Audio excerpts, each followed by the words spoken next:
y primeramente gracias a la organización de AEDIR, en particular a Daniel y a Domingo, por la invitación para participar en este congreso que me está pareciendo magnífico y, sobre todo, también por poder presentar uno de los trabajos que estamos haciendo sobre la aplicación de técnicas de citometría de flujo. La citometría de flujo es una técnica que se desarrolló hace unos 40 o 50 años en el campo de la salud y hace unos 15 años más o menos pues, se ha comenzado a aplicar en temas industriales y ambientales al poder tener capacidad para analizar partículas, células del orden de una micra. En primer lugar, comentaré aspectos generales sobre la situación de las plantas de tratamiento de aguas, que son procesos ya industriales con unos controles análogos a los de cualquier otra planta industrial. Y dentro de este esquema, por supuesto, pues, tenemos una entrada, una salida, el agua industrial o agua urbana, el agua tratada, y tenemos unas medidas, que serían los parámetros de control con los cuales se utilizan para llevar a cabo el control de la instalación, para hacer los sistemas feedback o lo que sea, ¿no?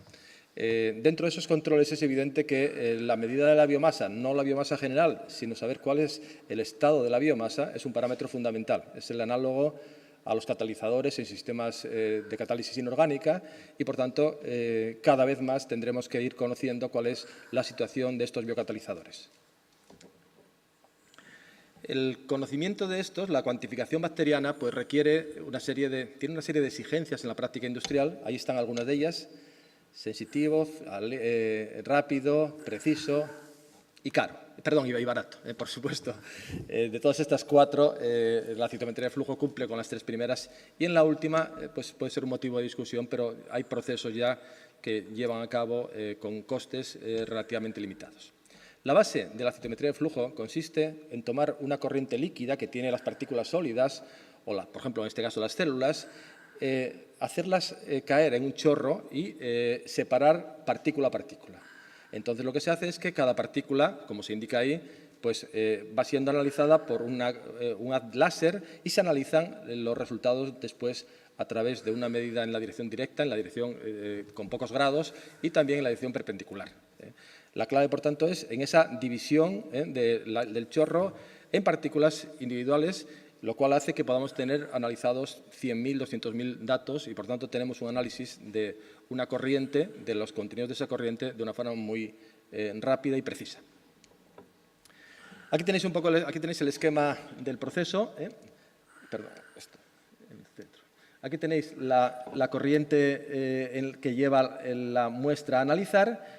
A través de un esquema un poco especial, lo que se hace es que se separa en partículas separadas, lo veis aquí, y va cayendo y hay un láser que choca contra cada partícula y analiza con muy pocos grados, es decir, lo que se llama la corriente directa, sobre todo para mirar el tamaño, por ejemplo, para diferenciar tipos de células, tipos de bacterias o otro tipo de microorganismos, ¿no?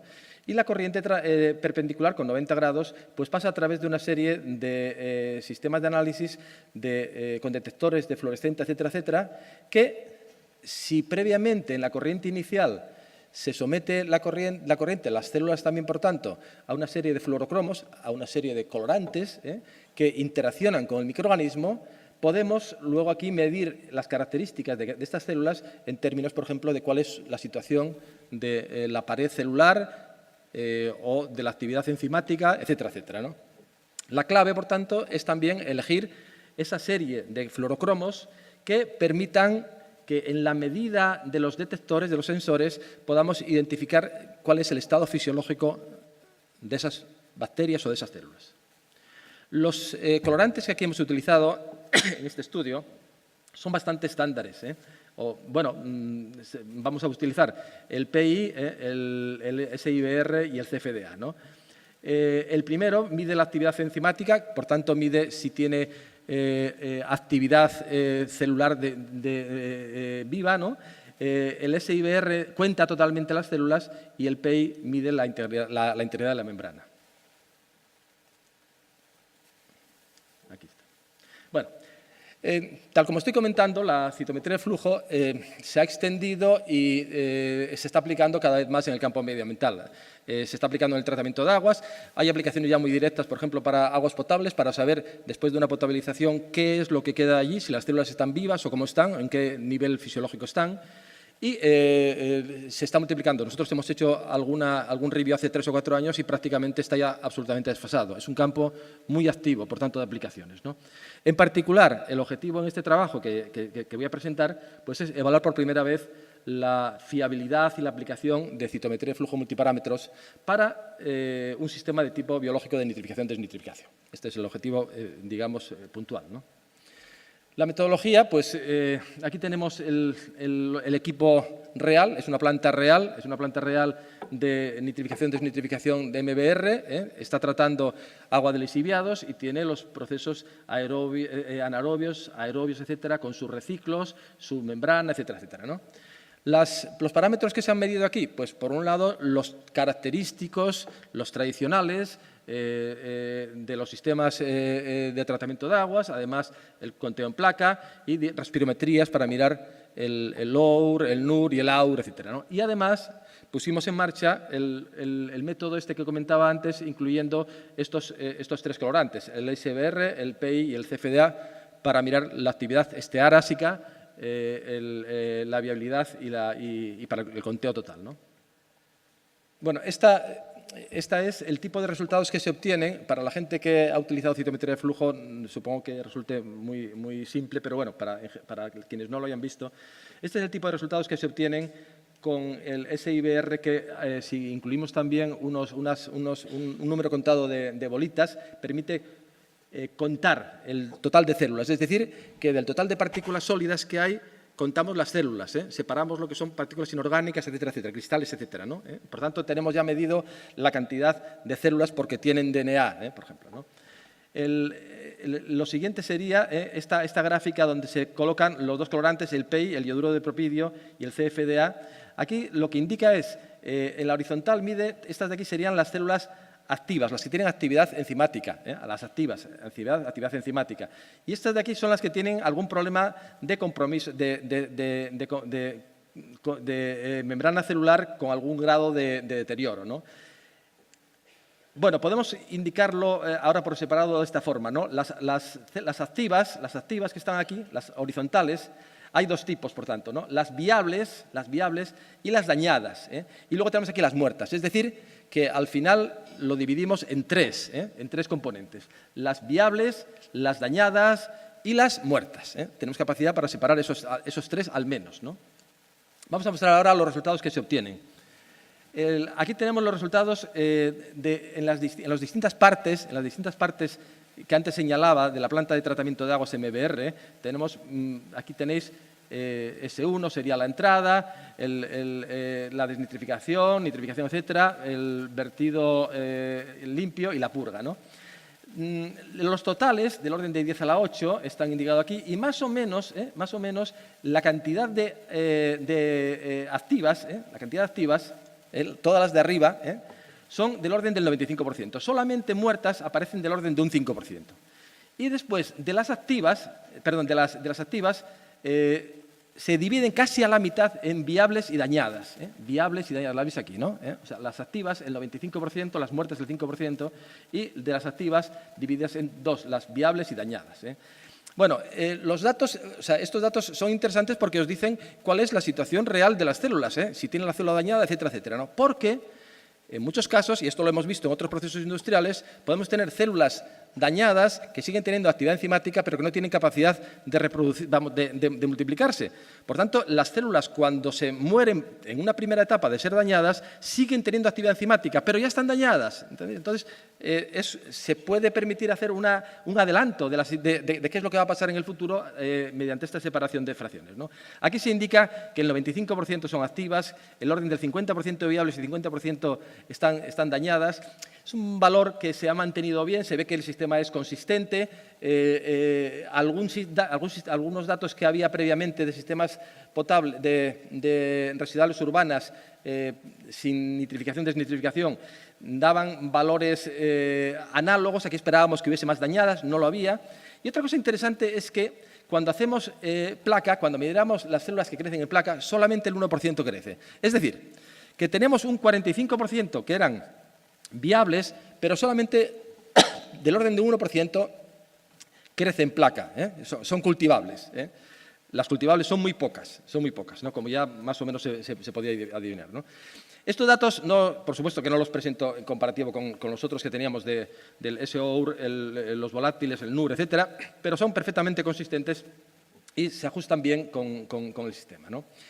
Para saber un poco más en torno a la aplicación del método, hacemos un experimento que consiste en someter uno de los lodos a anaerobiosis a 4 grados centígrados y dejarlo durante 22 días, ¿no?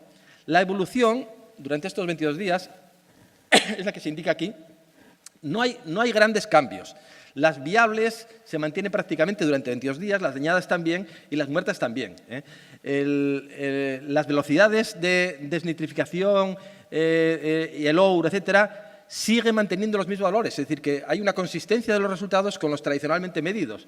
Pero cuando se mida la nitrificación, el AUR, el Ammonia Active Rate, lo que ocurre es que se observa que al cabo de 5 días se ha producido una caída de la nitrificación drástica. Una caída de la nitrificación que nosotros no hemos detectado con citometría de flujo como he indicado antes, ¿no?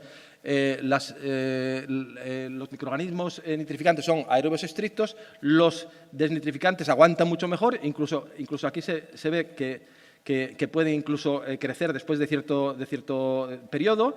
Y, bueno, este es un problema, el que no se ha podido detectar ahí, ¿no? La explicación es que la población nitrificante, que es obligada aerobia, solo representa del orden del 5% de la población total y no se puede detectar su evolución dentro de los datos que teníamos antes, ¿no?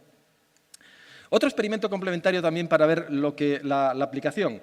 Pues hacemos una comparación de control, aquí lo tenemos, las verdes son las viables, las amarillas son las dañadas y las muertas es un valor muy pequeño que queda aquí, ¿no? Aquí se ve qué es lo que ocurre cuando se somete durante solamente 24 horas a cantidades diferentes de amoníaco, de fenol, cantidades grandes de clorosódico y de sulfato de cadmio, ¿no?